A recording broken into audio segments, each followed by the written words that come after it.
Mark 13ஆம் அதிகாரம் வசனம் 1. அவர் தேவாலயத்தை விட்டு புறப்படும்போது அவருடைய சீஷர்கள் ஒருவன் அவரை நோக்கி, போதகரே, இதோ இந்த கல்கள் எப்படிப்பட்டது? இந்த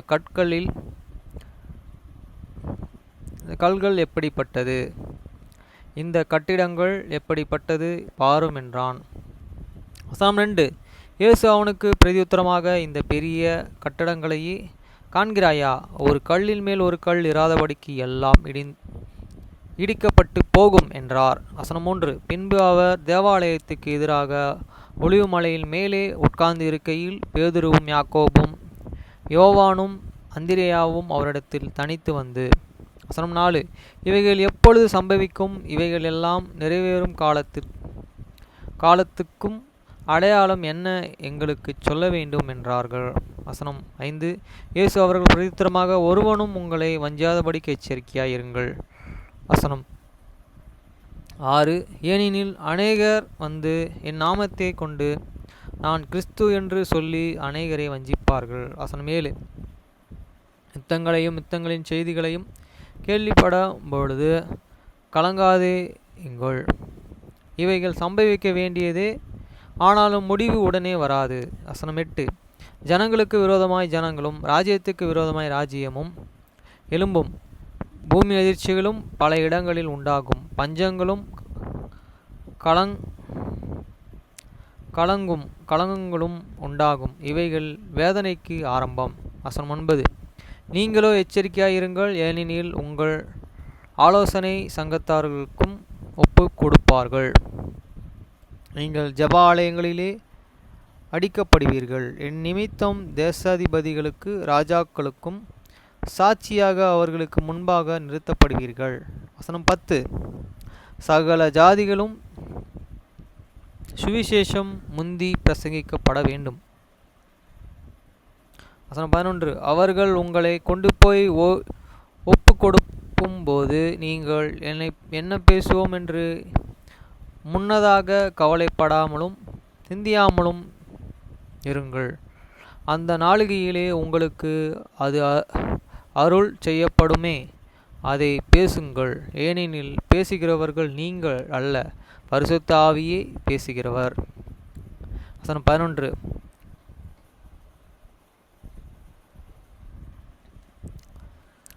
அவர்கள் உங்களை கொண்டு போய் ஒப்பு கொடுக்கும் போது நீங்கள் என்ன பேசுவோம் என்று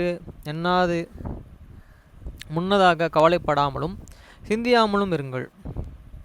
அந்த நாளிகையிலே உங்களுக்கு எது அருள செய்யப்படுமோ அதை பேசுங்கள். ஏனெனில் பேசுகிறவர்கள் நீங்கள் அல்ல, பரிசுத்த ஆவியை பேசுகிறவர். வசனம் 12. அன்றியும் சகோதரனையும் தகப்பன் பிள்ளைகளையும் மரணத்துக்கு ஒப்பு கொடுப்பார்கள்.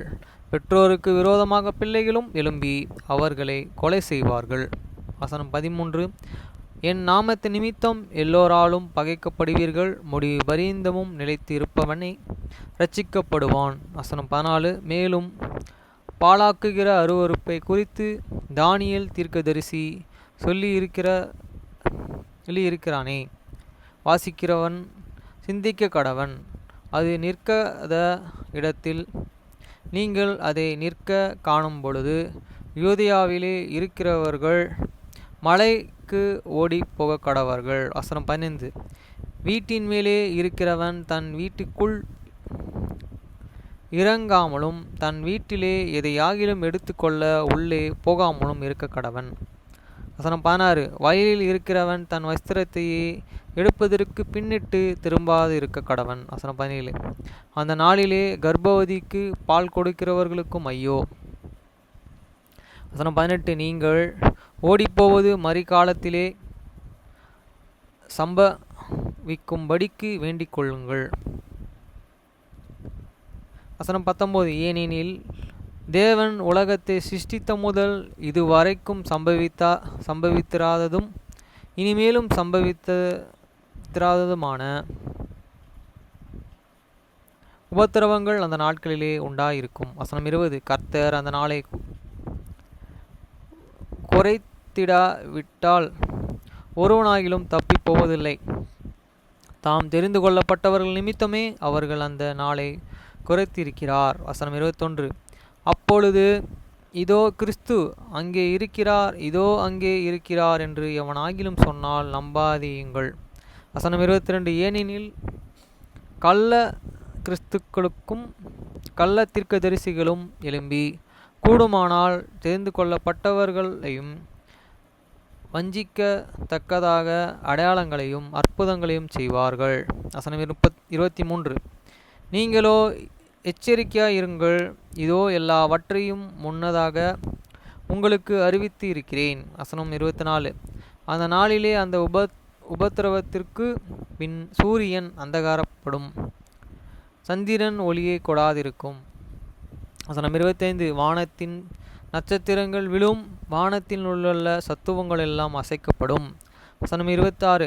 அப்பொழுது மனுஷகுமாரன் மிகுந்த வல்லமையோடும் மகிமையோடும் மேகங்கள் மேலே வருகிறதை காண்பார்கள். வசனம் 26. அப்பொழுது மனுஷகுமாரன் மிகுந்த வல்லமையோடும் மகிமையோடும் மேகங்கள் மேலே வருகிறதை காண்பார்கள். வசனம் 26. அப்பொழுது மனுஷகுமாரன் மிகுந்த வல்லமையோடும் மகிமையோடும் மேகங்கள் மேலே வருகிறதை காண்பார்கள். வசனம் 27. அப்பொழுது அவர் தம்முடைய தூதரை அனுப்பி தாம் தெரிந்து கொண்டவர்களை பூமியின் கடைமுனை முதற்கொண்டு வானத்தின் கடைமுனை மட்டுமுள்ள 4 திசைகளிலும் இருந்து கூட்டிச் சேர்ப்பார். வசனம் 28. அத்தி மரத்தினால் ஒரு உவமையை கற்றுக்கொள்ளுங்கள். அதிலே இளங்கிளை தோன்றி துளிர்விடும் பொழுது வசந்த காலம் சமீபமாயிற்று என்று அறிவீர்கள். வசனம் 29. அப்படியே அவைகள் சம்பவிக்கிறதை நீங்கள் காணும் பொழுது அவர் சமீபமாய் வருகிறதை வந்திருக்கிறார் என்றும் அறியுங்கள். வசனம் 30. இவைகள் எல்லாம் சம்பவிக்கும் முன்னமே இந்த சந்ததி ஒளிந்து போகாது என்று மெய்யாகவே உங்களுக்கு சொல்கிறேன். வசனம் 31. வானமும் பூமியும் ஒளிந்து போகும், என் வார்த்தை ஒளிந்து போவதில்லை. வசனம் 31. வானமும் பூமியும் ஒளிந்து போகும், என் வார்த்தைகளோ ஒளிந்து போவதில்லை. வசனம் 32.